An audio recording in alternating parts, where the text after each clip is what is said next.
오늘의 말씀은 사무엘하 22장 26절부터 51절까지 말씀입니다.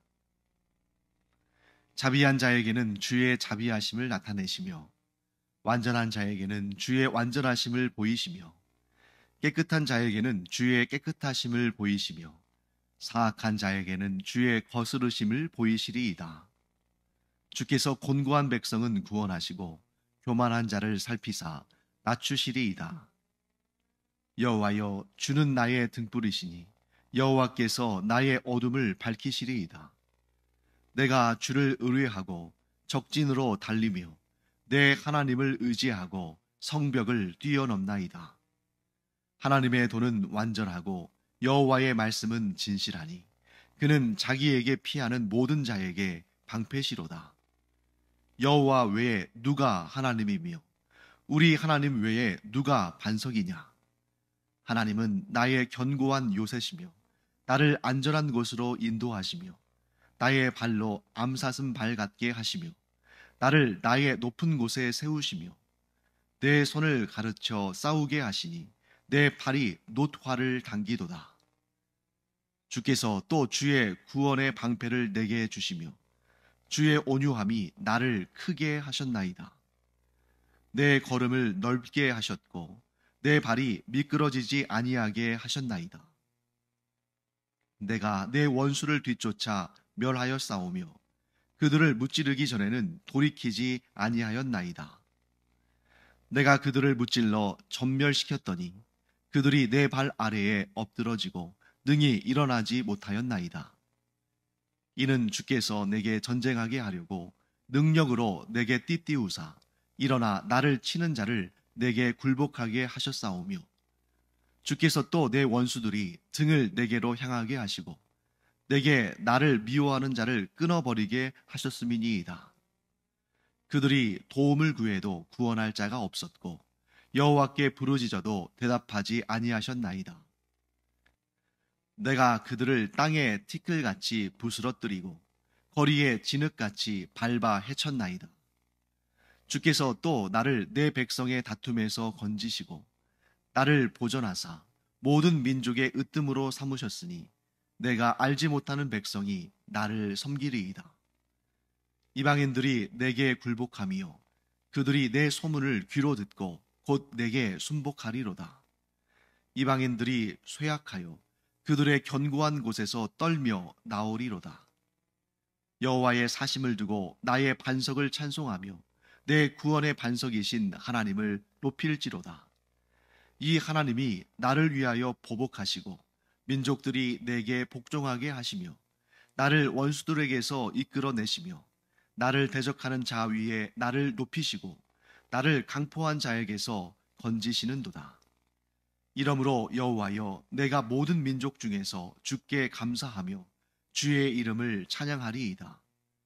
여호와께서 그의 왕에게 큰 구원을 주시며 기름 부음 받은 자에게 인자를 베푸시며 영원하도록 다윗과 그 후손에게로다 하였더라.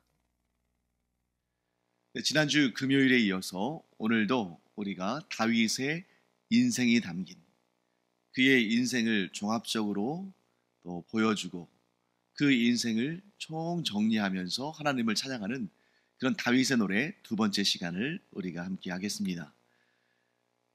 먼저 26절부터 28절까지 말씀을 제가 다시 한번 읽어보겠습니다. 자비한 자에게는 주의 자비하심을 나타내시며 완전한 자에게는 주의 완전하심을 보이시며 깨끗한 자에게는 주의 깨끗하심을 보이시며 사악한 자에게는 주의 거스르심을 보이시리로이다. 주께서 곤고한 백성은 구원하시고 교만한 자를 살피사 낮추시리이다.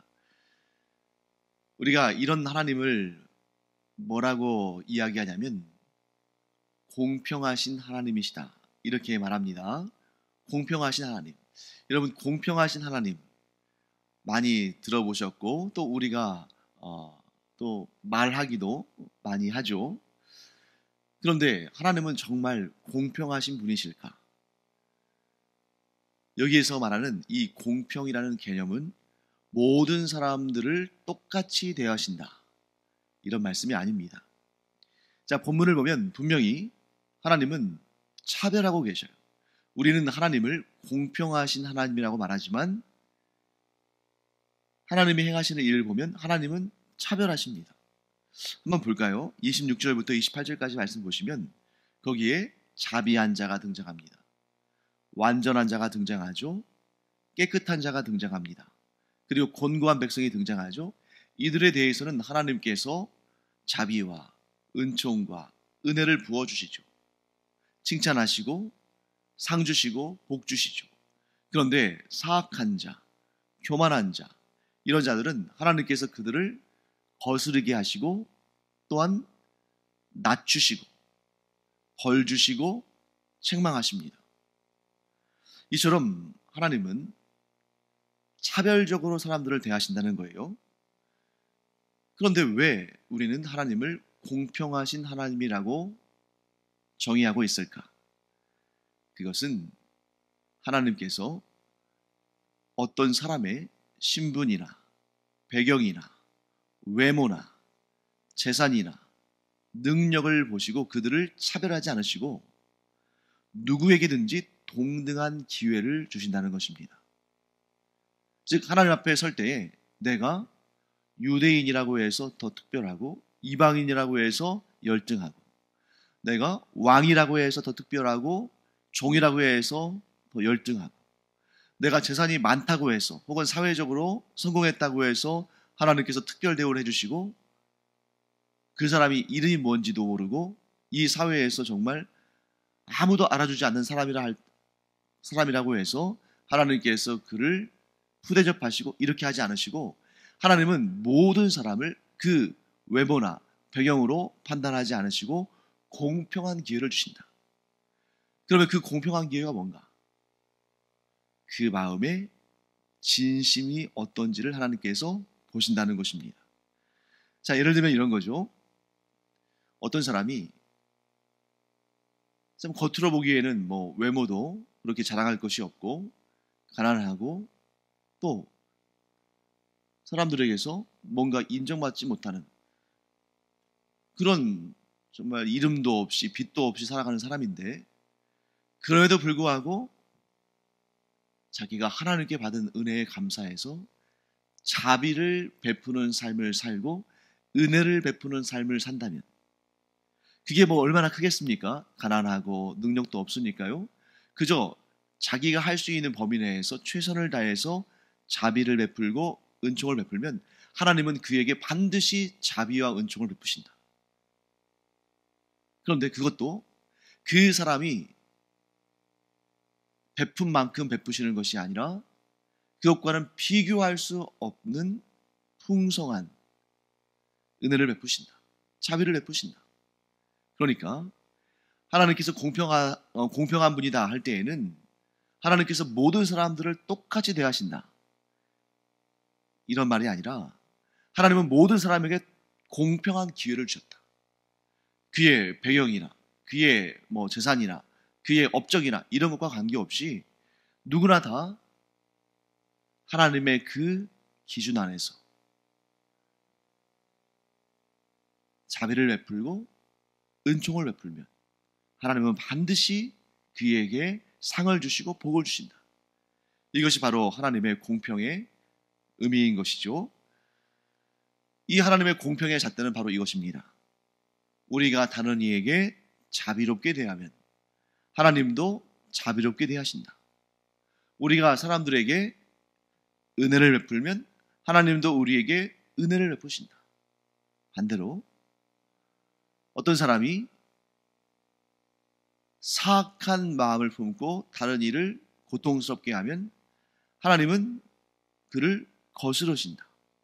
어떤 사람이 교만한 마음을 품고 다른 사람들에게 그러한 좀 깔보고 그에 대해서 좀 안 좋게 무례하게 행하면 하나님도 엄격하게 그에게 그와 같은 방식으로 대하신다.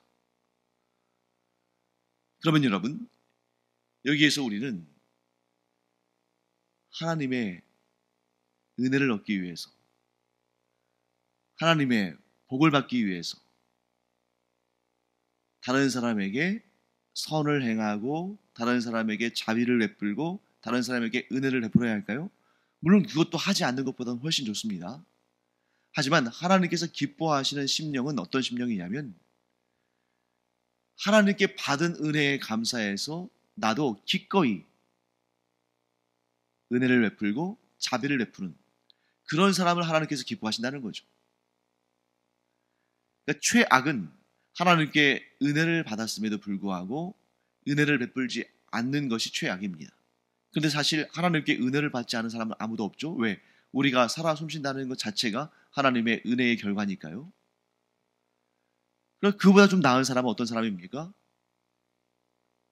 하나님께 더 큰 은혜를 받고 싶어서, 하나님께 자랑스러운 상을 받고 싶어서 의도적으로 다른 이들에게 선을 베풀고 자비를 행하고 은혜를 베푸는 겁니다. 그거 어떻게 보면 너무 하나님의 그 은혜를 사모해서 그렇게 좀 어떻게 보면 좀 약간 깍쟁이처럼 하는 것처럼 보일지 모르지만 그건 그래도 좋은 겁니다.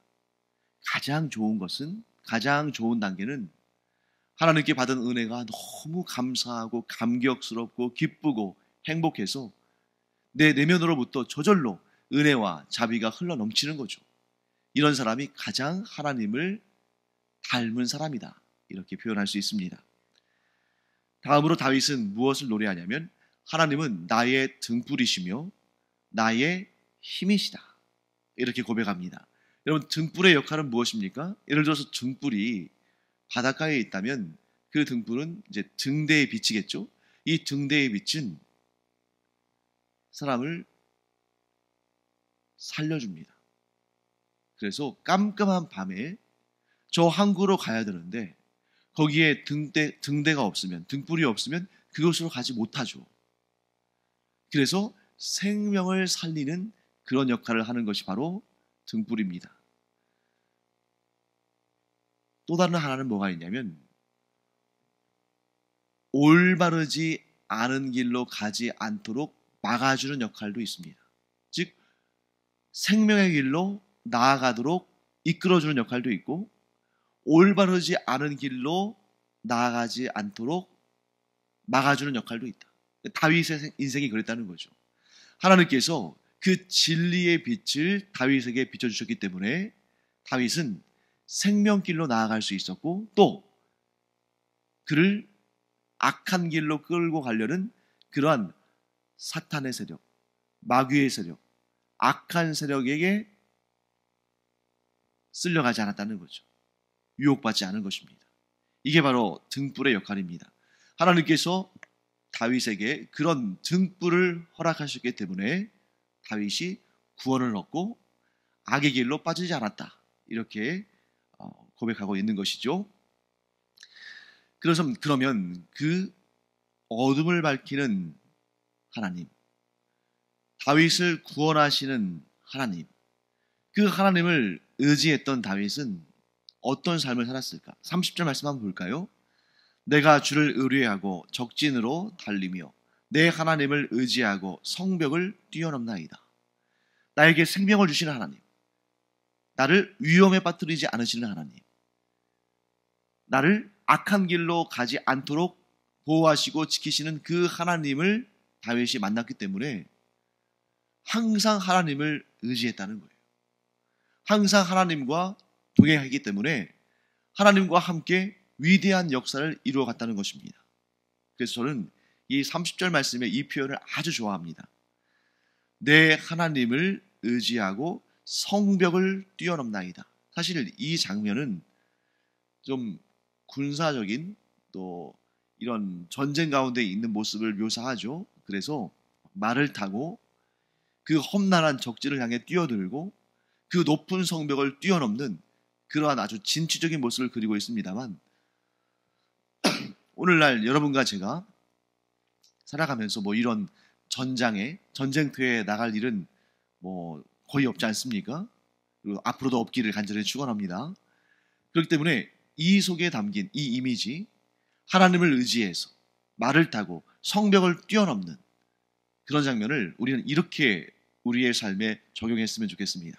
이게 뭐냐면 한계를 뛰어넘는 믿음, 하나님께서 등불과 같이 나를 생명길로 인도하시고 내가 악한 길로 가지 못하도록 나를 그 길에서 막아주시고 나의 힘이 되시고 언제나 변함없이 나를 지켜주시는 분이라는 것을 믿기 까닭에 나의 구원이시요 나의 보호자시라는, 그리고 그런 하나님께서 신실하신 그러한 은혜를, 사랑을, 능력을 결코 거두지 않으신다는 그런 사실을 믿음으로 말미암아 우리는 하나님을 의지할 수 있고, 하나님을 의지하는 자는 다윗이 하나님을 의지하여서 성벽을 뛰어넘은 것처럼 우리의 삶에서 우리가 마주치는 그 다양한 한계들을 뛰어넘을 수 있다.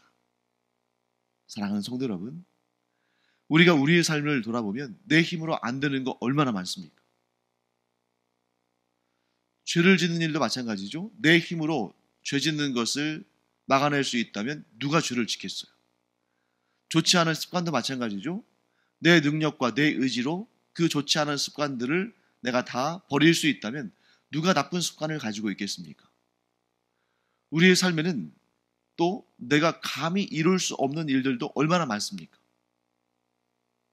나만 잘한다고 되는 것이 아니라 다른 사람과의 관계도 있고 이 사회의 문제도 있고 너무 복잡하게 얽힌 그런 관계들 속에서 내가 할 수 없는 일들이 얼마나 많은가. 그런데 우리는 이렇게 고백합니다. 나는 할 수 없지만 하나님께서 나와 함께 하시면, 하나님께서 나를 도우시면, 내가 하나님만을 의지하며 나아가면 이 성벽을 넘어설 수 있다. 이 한계를 넘어설 수 있다. 그래서 우리가 성령의 도우심을 구하는 것입니다. 우리가 만일 내 의지와 내 능력과 내 계획과 나의 추진력으로 모든 것을 다 할 수 있다면 성령의 도우심은 사실 우리에게 필요가 없어요. 내 힘과 내 의지와 나의 판단으로 모든 악을 도말하고 오직 선하고 의로운 일만 하며 하나님의 근심은 전혀 사지 않고 오직 하나님께 칭찬받을 일만 할 수 있다면 성령의 도우심이 왜 필요하겠어요? 그런데 우리는 압니다. 나에게 수많은 한계들이 있다. 죄 문제에서부터 시작해서 나의 일상에 내 앞에 놓여있는 그러한 문제들에 이르기까지 내가 내 힘으로 할 수 없는 일들이 얼마나 많은가. 그러므로 우리는 성령을 의지하고 성령의 도우심을 구하며 그 도우심을 체험하는 삶을 살아야 됩니다. 오늘도 우리가 이런 여러 가지 한계들이 있는데 우리를 위해서 이 땅에 오셔서 우리를 인도하시고 보호하시고 우리와 늘 동행하시고 우리를 바른 길로 이끌어 가시고 우리를 늘 지켜주시기를 원하시는 바로 그분, 성령님을 의지해서 우리의 한계를 넘어서고 그래서 하나님께서 참으로 기뻐하시는 그런 복된 삶을 살아가는 그런 우리가 되기를 간절히 축원합니다. 참 너무나 아름다운 그러한 그 시의 내용들이죠. 33절부터 35절까지 또 한번 볼까요? 하나님은 나의 견고한 요새시며 나를 안전한 곳으로 인도하시며 나의 발로 암사슴 발 같게 하시며 나를 나의 높은 곳에 세우시며 내 손을 가르쳐 싸우게 하시니 내 팔이 노화를 당기도다. 여러분, 이런 정말 힘이 샘솟는 늘 활기차고 능력이 충만하고 은혜 가운데 승리를 거두는 이런 삶이 여러분과 제 안에 다윗에게 임했던 그러한 은혜가 여러분과 저의 삶 가운데 임하게 되기를 간절히 축원합니다. 자, 그 다음에 이제 44절부터 46절까지 말씀을 한번 볼까요? 주께서 또 나를 내 백성의 다툼에서 건지시고 나를 보전하사 모든 민족의 으뜸으로 삼으셨으니 내가 알지 못하는 백성이 나를 섬기리이다. 이방인들이 내게 굴복하며 그들이 내 소문을 귀로 듣고 곧 내게 순복하리로다. 이방인들이 쇠약하여 그들의 견고한 곳에서 떨며 나오리로다. 자, 이제 이스라엘 내에서의 하나님께서 행하신 놀라운 일들을 경험하는 것에서 넘어서서 이제 이방인들과의 관계에 대해서도 말합니다. 하나님께서 내 백성의 다툼에서 건지셔서 나를 보존하시고, 즉 여러분 우리가 다 알지 않습니까? 이 다윗이 이스라엘 내에서 얼마나 많은 고통을 당했는가. 사울이 그를 시기하고 질투하며 그를 죽이고자 하면서 온 이스라엘이 다윗의 생명을 빼앗기 위해서 힘을 모았죠. 그래서 결국 다윗은 심지어 자신이 무찌른 그 골리앗의 나라 블레셋으로까지 도망을 칠 수밖에 없었잖아요. 그런데 하나님께서 다윗의 생명을 보존하셨을 뿐만 아니라 모든 민족의 으뜸으로 삼으셔서 심지어 다윗이 알지도 못하는 나라, 알지도 못하는 민족, 알지도 못하는 그 이방인들이 다윗을 섬기며 따르는 그런 역사를 하나님께서 이루셨다는 것입니다. 이방인들이 다윗에게 굴복했다는 거죠. 정말 천양지차의 그러한 인생 아닙니까? 사울에게 쫓겨서 이스라엘의 그 광야를 떠돌면서 도망치고, 어떨 때는 아둘람굴 같은 굴 속에 들어가고, 또 어떨 때는 또 광야 요새에 숨어 있어야 되고, 또 심지어 블레셋 땅으로, 모압 땅으로, 암몬 땅으로 이렇게 도망쳐야 했던 다윗이 이스라엘의 왕으로 하나님께서 세우셨을 뿐만 아니라 오늘 본문의 말씀에 나오는 것처럼 자신이 알지도 못하는 그 이방 나라 사람들이 다윗을 섬기며 다윗에게 굴복하는 이런 놀라운 역사를 경험했다는 겁니다. 사랑하는 성도 여러분, 아마 많은 분들이 이렇게 생각할지 모르겠어요. 그 다윗이나 되니까 그렇겠죠. 그런데 여러분, 다윗은 우리가 경험하지도 못한 그 처절한 가장 낮은 곳까지 떨어지는 삶의 소망을 잃어버릴 정도, 그래서 우리가 만일 그런 일을 당한다면 정말 어떻게 내 인생은 이렇게 비극적일 수 있을까? 이렇게 말하지 않겠습니까? 다윗의 그 가장 고통스러운 순간을 한번 생각해 보세요. 또 다윗의 그 위기들을 한번 생각해 보세요. 그런 인생 우리가 산다면 감당할 수 있겠습니까?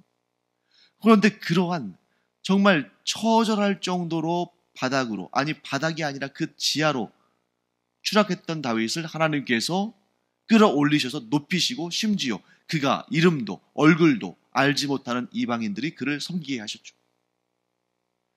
그런 하나님께서 우리를 높이지 못하시겠습니까? 하나님께서 뜻하시면 우리를 얼마나 높이실 수 있겠어요?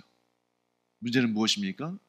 우리가 과연 하나님의 그 크신 은혜와 뜻과 꿈과 비전을 소망하고 있느냐? 다윗은 처절한 삶의 순간에도 하나님만 의지했죠. 그리고 하나님을 향해 꿈을 꿨습니다. 과연 나도 그러한가? 그래서 우리의 신앙이 얼마나 탄탄한가 하는 것은 우리가 높은 자리에 있을 때 드러나는 것이 아니죠. 우리가 처절한 상태에 있을수록 우리의 믿음이 어떠한지가 더 정확히 드러난다는 것입니다.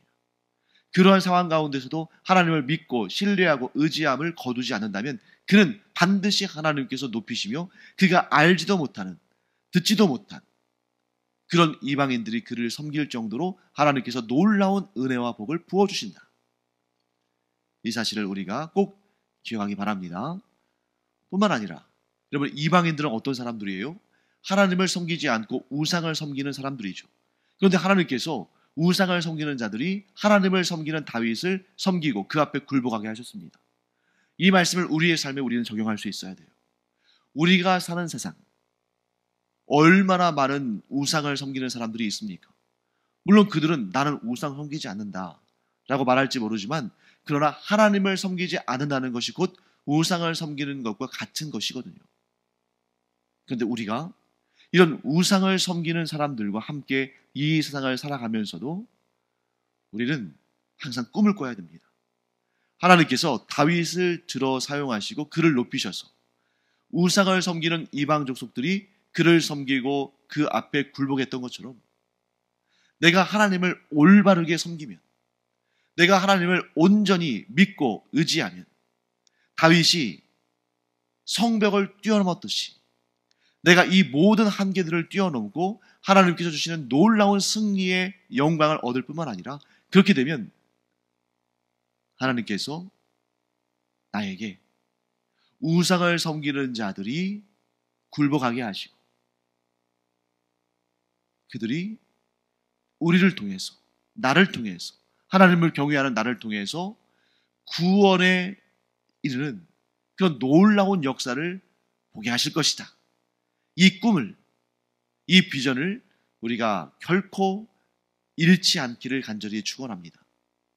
내가 하나님을 온전히 섬기면, 내가 하나님을 온전히 의지하면 하나님께서는 다윗에게 그러셨던 것처럼 놀라운 영적인 승리와 놀라운 하나님의 꿈을 내 삶을 통해서 이루실 것이다.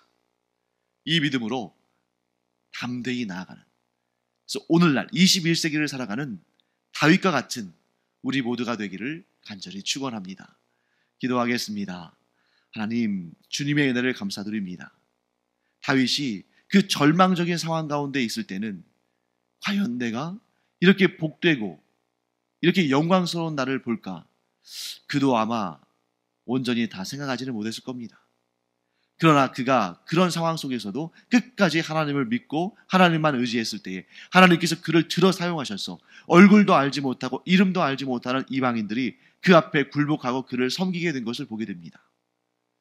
하나님, 저희도 이 21세기를 살아가는 저희들, 오직 하나님을 믿고 의지함으로 말미암아 수많은 사람들이 우리 앞에 와서 우리를 통해 하나님을 만나고 하나님께 존귀하게 쓰임받는 역사를 허락하여 주시옵소서. 감사드리며 예수님의 이름으로 축복하며 기도합니다. 아멘. 우리 기도하는 시간, 우리의 기도의 지경이 더 넓어지기를 간절히 축원합니다. 오늘 당장 내가 쓰고 또 먹고 누릴 것들, 그런 것에 한정된 기도 제목이 아니라 내가 하나님을 믿고 의지할 때에 다윗에게 허락하셨던 그 가슴 벅찬 영광을 저에게도 허락하여 주시옵소서. 또 저희 가문에게도 허락하여 주시옵소서. 또한 한국교회와 나아가 전세계 교회 공동체에 허락하여 주셔서 우리를 통해서 온 세상 모든 열방이 하나님을 섬기며 우리에게 감사하다는 고백을 하는 그 영광을 허락하여 주시옵소서. 이렇게 기도하기 바랍니다. 기도하겠습니다.